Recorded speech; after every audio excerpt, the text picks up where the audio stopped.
O Renault Captur não ficou para trás.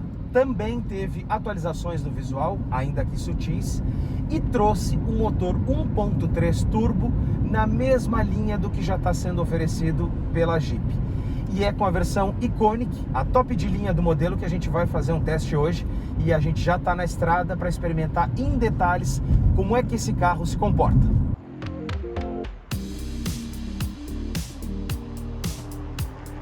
Para esse passeio, a gente vai percorrer cerca de 140 quilômetros entre Porto Alegre e São Francisco de Paula, um município pequeno aqui da Serra Gaúcha.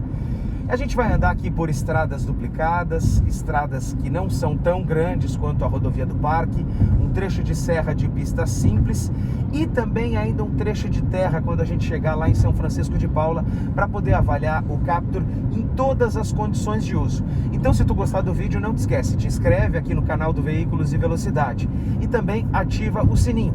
Encontra o Veículos e Velocidade também no Facebook e no Instagram. Na linha Renault, o Duster está, vamos dizer assim, não na porta de entrada, mas o Duster está abaixo do Captur na gama entre os SUVs. E a gente pode pensar de duas formas para caracterizar os dois modelos. O Duster é um carro mais funcional, enquanto que o Captur é um carro de linhas mais fluídas e é um carro em que o desenho acaba um pouco se sobressaindo à questão da função. São duas opções que a marca oferece, cada uma com o seu estilo próprio. E as mudanças que o Captur tem a partir de agora, além desse motor 1.3 turbo, elas estão muito concentradas na parte da frente, com novos faróis e também uma nova grade que a gente vai ver agora. Aqui na frente, o para-choque foi redesenhado e a grade dianteira também foi redesenhada e agora ela está maior, com um símbolo também maior aqui da Renault. O outro detalhe é o elemento visual em forma de C que a gente tem aqui nas pontas dos para-choques. Ele emoldura os faróis de neblina que vem de série na versão Intense e na versão Iconic. Todo esse conjunto aqui é de LED. E na versão Iconic, este elemento aqui do farol principal também é em LED. Na lateral, poucas mudanças. A possibilidade da pintura em 2 tons, com o teto mais escuro, no caso desta aqui que a gente está experimentando, e as rodas de liga leve, que são 17 polegadas na versão Iconic. A gente já viu essa roda, inclusive, no Duster também na versão Iconic. E aqui atrás a gente tem o conjunto óptico com alguns elementos em LED também nas sinaleiras. E a outra mudança que a gente tem aqui na parte de trás é que esse elemento aqui com o nome Captur, a partir de agora, vem pintado na cor do carro. E a outra diferença está na saída do escapamento, que nessa versão aqui fica aparente junto com esse elemento em cinza mais claro, contrastando inclusive com o friso cromado que a gente tem aqui na versão Iconic. Ainda que as mudanças visuais elas sejam até relativamente sutis, o mais interessante desse Captur novo está debaixo do capô. É o motor 1.3 turbo que a Renault chama de TCE. Ele é um motor que entrega 170 cavalos e esse motor ele entrega toda a potência em rotações bem baixas, a partir das 1.600 RPM. E além disso, ele ainda tem 27,5 kgfm de torque. E tudo isso a gente vai ver nas acelerações que a gente vai falar desse carro. Mas antes é preciso dizer algumas coisas sobre esse motor novo. O motor foi feito numa parceria da Renault com a Mercedes. O foco é o torque em baixa rotação e também a eficiência energética, ou seja, tudo é pensado para reduzir o consumo de combustível. Para que a gente possa então começar a entender o funcionamento desse motor, ele tem duplo comando de válvulas variável e a injeção de combustível, ao invés dela se dar na rampa, ela se dá direto na câmara de combustão aqui dentro do motor. Várias coisas aqui no motor, elas são pensadas para reduzir o consumo. Uma delas é o cabeçote do comando de válvulas, que é em formato de delta. O coletor de escape, ele também é integrado ao cabeçote. E dentro do motor, a gente tem componentes como anéis e inclusive os pinos dos pistões que receberam um tratamento para reduzir o atrito. Tudo pela eficiência energética. E além do motor, ainda tem mais uma coisa que melhorou nesse carro, com todo esse avanço tecnológico que esse motor trouxe. É o câmbio CVT, que a partir de agora ele passa a simular 8 marchas. E por que simular? Porque o câmbio CVT ele não tem marchas definidas, ele tem 2 engrenagens que se ajustam de tamanho conforme a necessidade, seja de maior potência ou seja de maior torque.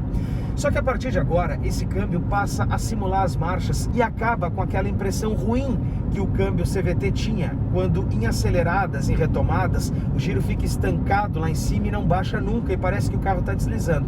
Agora não, agora ele simula essas marchas e a gente vai experimentar isso numa retomada. E esse câmbio CVT aqui, ele também teve um aprimoramento tecnológico. A partir de agora, ele foi repensado e redesenhado, que trouxe inclusive mudanças no tamanho do cárter para reduzir a quantidade de óleo que vai dentro da caixa e com isso ainda reduzir o peso e por consequência melhorar o consumo de combustível.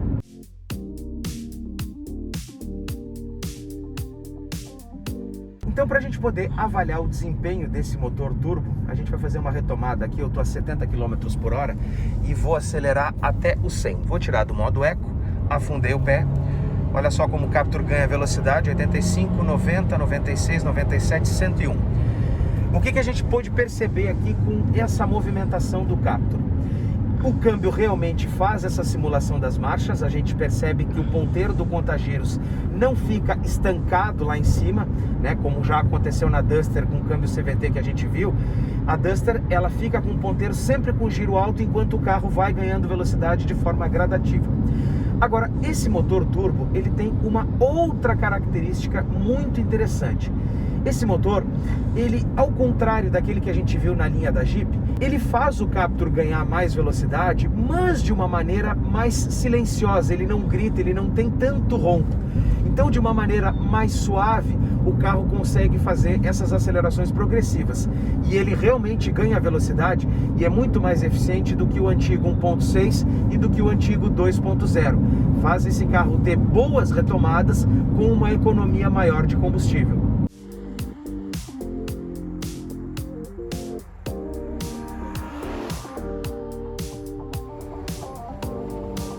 E todo esse conjunto de motor e câmbio casado com a suspensão desse carro fazem dele ser um bom companheiro de viagem.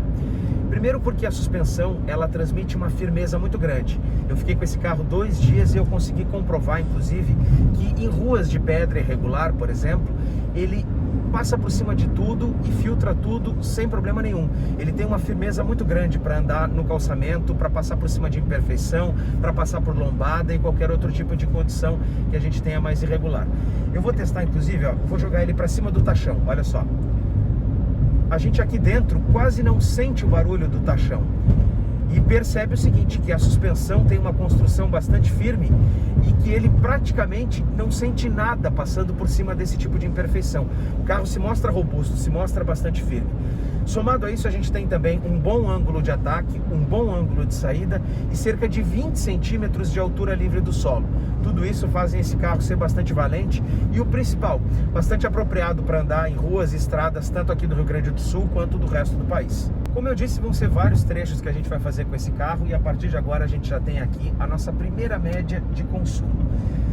Claro que eu estou andando até em velocidades mais baixas do que o permitido aqui. O permitido é 100 km por hora, mas eu estou andando abaixo disso.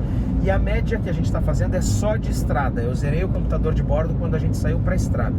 E ele está fazendo agora 15,1 km com litro.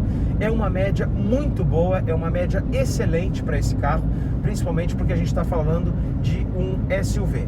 Então, mantendo as velocidades constantes, mantendo a aceleração do carro sempre constante, a gente consegue uma boa média de consumo. E no computador de bordo, a gente já rodou aqui, vamos ver aqui, 12 km, exatamente 12 km, fazendo essa média de 15 km por litro. Ou seja, eu rodei 12 km e eu não gastei 1 litro de combustível ainda. Agora, uma coisa que o Captur poderia ter avançado um pouco e que a gente percebe que ele fica devendo é num melhor acabamento. Primeiro, aqui nas portas a gente tem um plástico duro, não tem um revestimento suave ao toque. Isso aqui até a gente pode aceitar, por exemplo, na Duster, mas quando a gente pensa que esse carro aqui está um degrau acima do Duster, aqui poderia ter um revestimento um pouco mais suave ao toque. A gente só tem aqui o mesmo tecido dos bancos replicado aqui na porta nesse pedaço que a gente tem aqui. No painel a gente também tem um plástico mais duro aqui nessa parte de cima, não tem tecido suave ao toque nessa parte aqui. E tem uma rebarbinha, inclusive, aqui. Nesta outra parte aqui, que tem um tecido, né, um material da mesma cor dos bancos, aqui sim a gente tem um soft touch, um material mais suave ao toque. Mas ainda assim não é de tão boa qualidade quanto a gente vê em outros carros, em outros modelos de outras marcas. Agora, o grande pecado para mim está aqui na porta. O plástico aqui do puxador da porta, esse black piano aqui, esse preto piano que a gente tem aqui, ele transmite algumas rebarbas aqui dentro. Então, exatamente onde a gente põe a mão e segura com os dedos para puxar a porta, ele tem algumas rebarbas. Falta um pouco mais de aprimoramento nesse acabamento do plástico aqui da porta.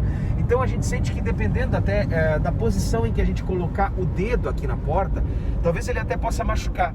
Esse cuidado no acabamento é que ele poderia ter evoluído um pouco mais.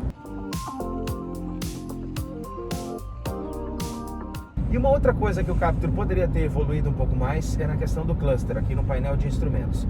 Ele mescla instrumentos analógicos com instrumentos digitais. Na esquerda está o conta-giros analógico e na direita está bem grande o marcador de combustível. O velocímetro está no centro, com aqueles números ali digitais, e ao lado a indicação da marcha que a gente está utilizando agora. Eu estou usando o câmbio no D, mas se eu passar para a troca sequencial, ele já está na 8ª marcha. Então o carro, né, também consegue ter essa capacidade de se adaptar. Agora, o que eu acho que ele poderia ter evoluído?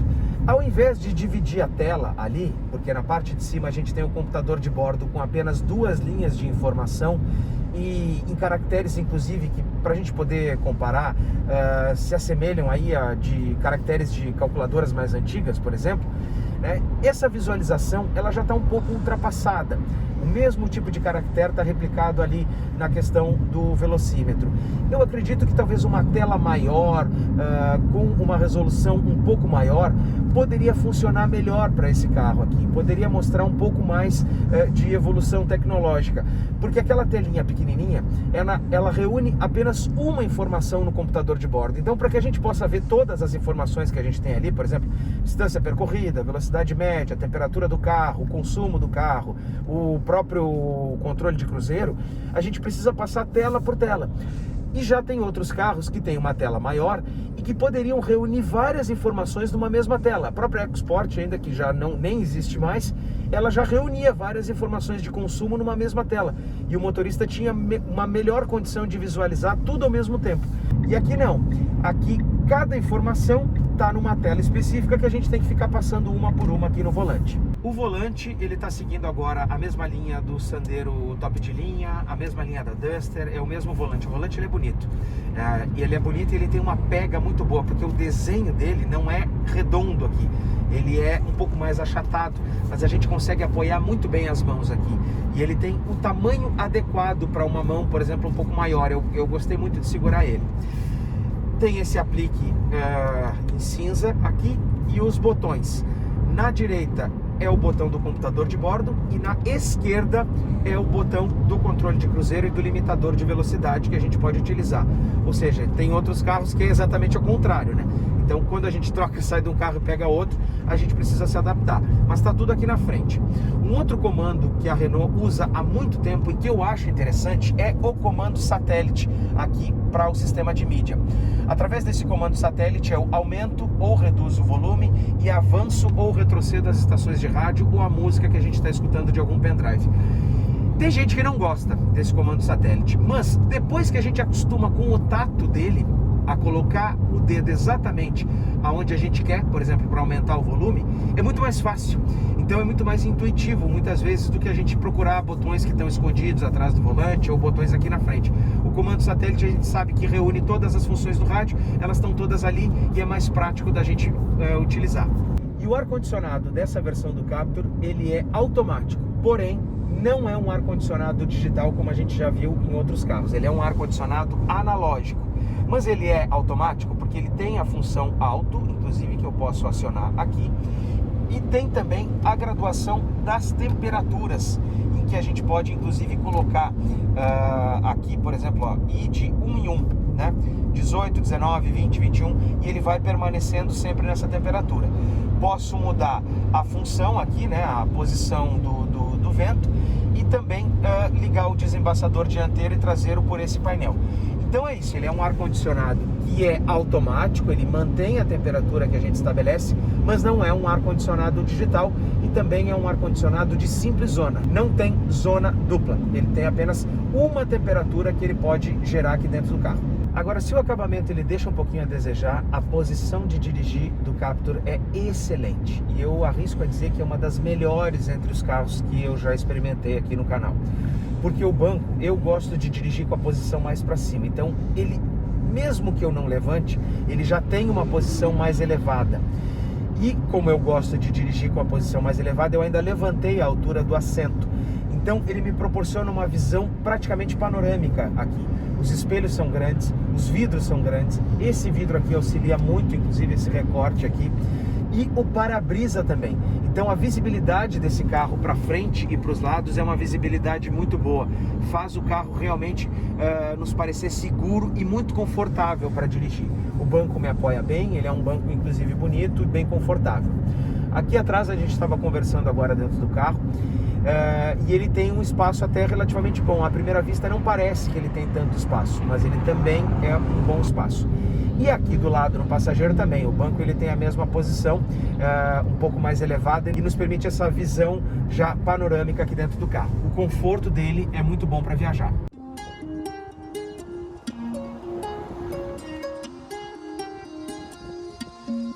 O sistema de mídia, ele é um sistema que até é relativamente comum na linha da Renault atual. Ela está presente inclusive na Duster.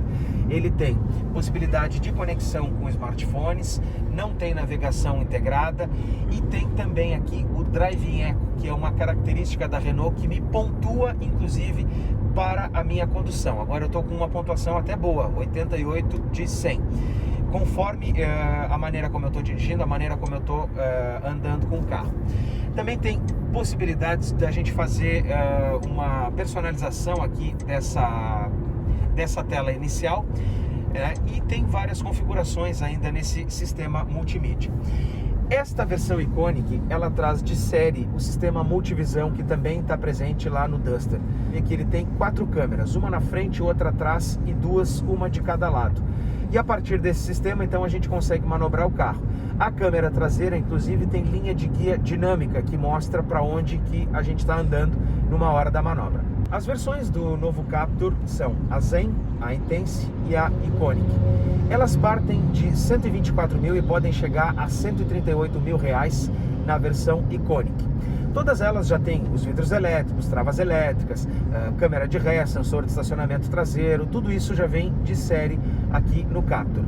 A versão Intense adiciona os faróis de neblina e a versão Iconic soma o conjunto de faróis Full LED e também o sistema de visão 360 graus e outros equipamentos também. E aí por isso essa diferenciação. Mas tem um opcional na versão Iconic, que está equipando inclusive esse Captur aqui que a gente está fazendo o teste, que é o sistema de som da Bose.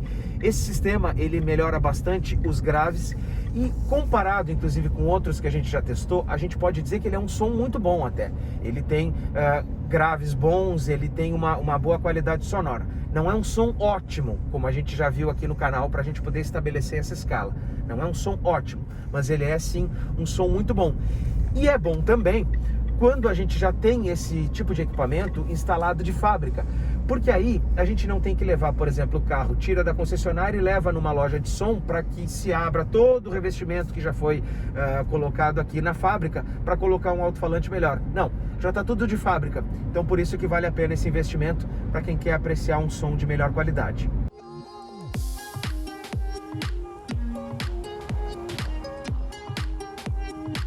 E agora a segunda parcial do consumo aqui da nossa viagem. A gente está fazendo uma média excelente de consumo, apesar de eu estar andando em baixas velocidades. Mas a gente está com 16,5 km com litro de média. É uma média muito boa para esse carro.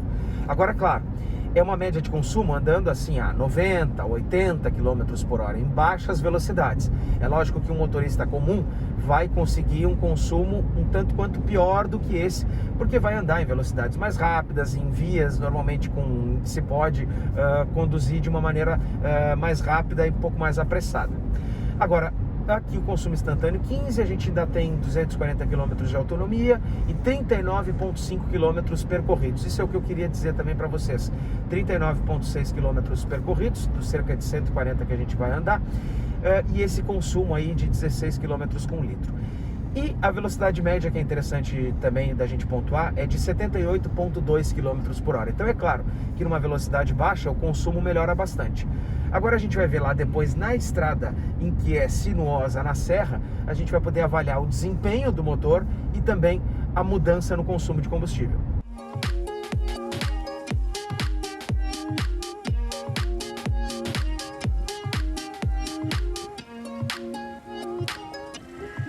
A gente inicia agora o trecho então de subida de serra. Na verdade já começou um pouco ali atrás a serra, e se a gente estava fazendo ainda lá embaixo nessa velocidade aí, nessa velocidade de 80 km por hora, até um pouco menos, uma viagem bastante tranquila, justamente o passeio que a gente está fazendo, a gente chegou a fazer até 16 km com litro.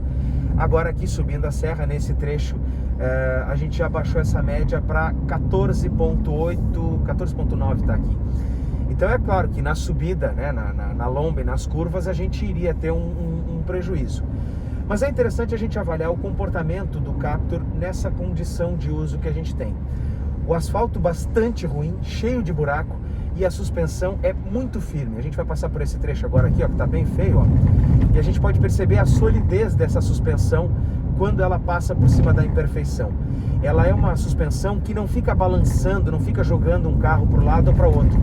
Ela passa, a gente sente que o carro está passando por uma imperfeição, mas ela não transfere muito disso para cá para dentro, e a gente percebe aqui dentro uma construção de carro muito sólida, a gente percebe uma construção muito firme de carro.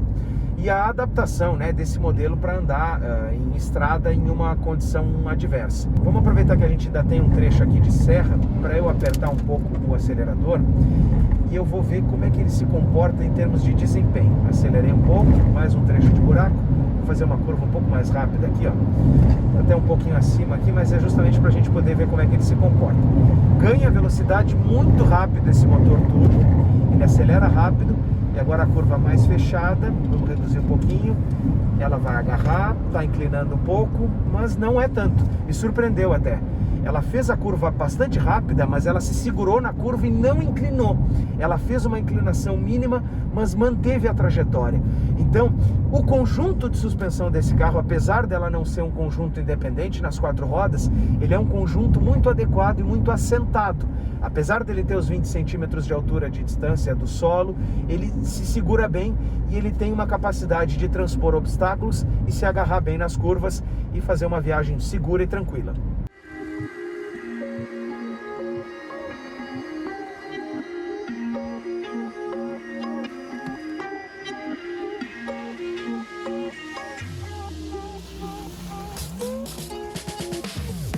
E aqui na volta do lago de São Francisco de Paula, a gente chega então quase no final do nosso destino. Depois a gente vai pegar um trecho de terra só para avaliar o comportamento do Captur ainda no fora de estrada. Mas até aqui a gente está com um consumo médio de 12,8 km com litro, usando o ar-condicionado e subindo a serra. Claro que a subida de serra prejudicou bastante o consumo que a gente já estava tendo antes. Mas ainda assim, 12,8 é um consumo muito bom para o porte desse carro e para o tipo de condução que a gente deu para ele, justamente porque a gente subiu a serra, a gente andou, né, em condições de curva. O consumo instantâneo aqui ele fica aí 9,4 a 10 km com litro aqui dentro da cidade, e a gente percorreu até agora 122,3 km até aqui, esse ponto de São Francisco de Paula. Ainda tem um pouquinho mais de trecho ainda, né, para a gente percorrer, como eu disse, mas a velocidade média até esse ponto do percurso foi de 50,6 km por hora.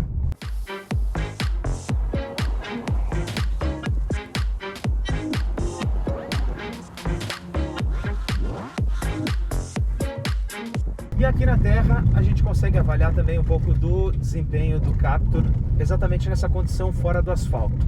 É claro que é apenas uma estrada de terra, não é um off-road pesado, né? Bem longe disso. Inclusive nem barro tem, é uma estrada bem tranquila para que a gente possa chegar lá até a represa aqui de São Francisco de Paula. Mas é uma estrada que tem muita pedra, e isso nos permite avaliar a condição de suspensão desse carro.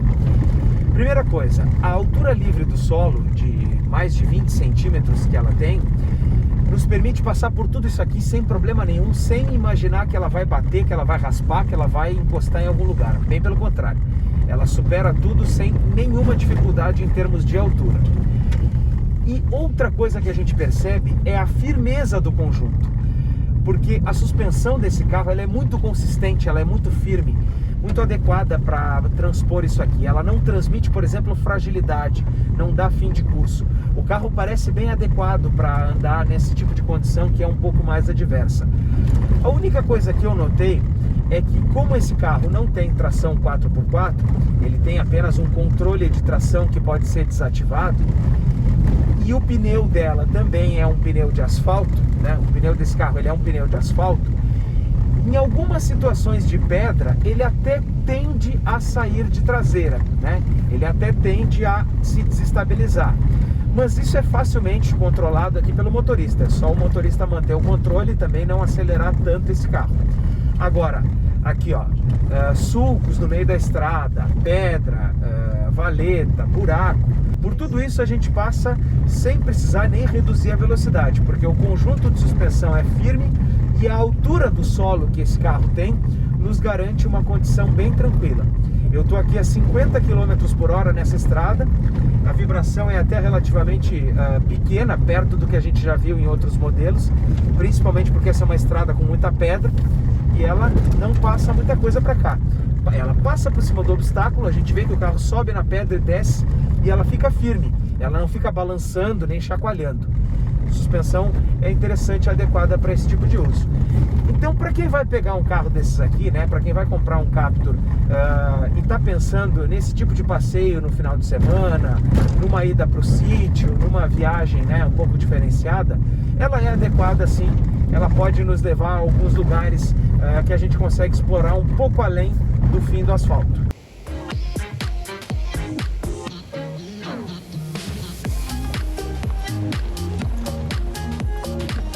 E é aqui junto da barragem então que a gente fecha o vídeo do teste com o Renault Captur. Foram 140 km rodados com uma média de consumo de 12,5 km com litro. É uma média muito boa em se tratando de um carro SUV ou crossover, se a gente for e arrisca exatamente no estilo desse carro, até porque ele não é um carro 4x4. É um carro que se comporta bem numa estrada de asfalto, ele consegue desenvolver bem e manter a velocidade, tem boas retomadas e sempre de uma maneira mais suave. Na estrada de terra, em uma estrada de pedra, é um carro também plenamente capaz para enfrentar esse tipo de condição, justamente porque a suspensão elevada e o conjunto dele conseguem transpor obstáculos e pedras. O Captur também é um bom companheiro para viagem, porque ele tem bancos confortáveis. O único probleminha mesmo é realmente ligado ao acabamento e a gente sente que algumas peças plásticas podiam ser melhoradas. Mas prós e contras colocados na mesa, esse realmente é um bom carro, porque ele tem bom espaço interno, um bom conjunto mecânico, uma boa suspensão e vai atender muito bem quem procura um carro para usar no dia a dia na cidade e também para uma saída de vez em quando, para um passeio um pouco diferente, que é esse que a gente fez aqui na região de São Francisco de Paula.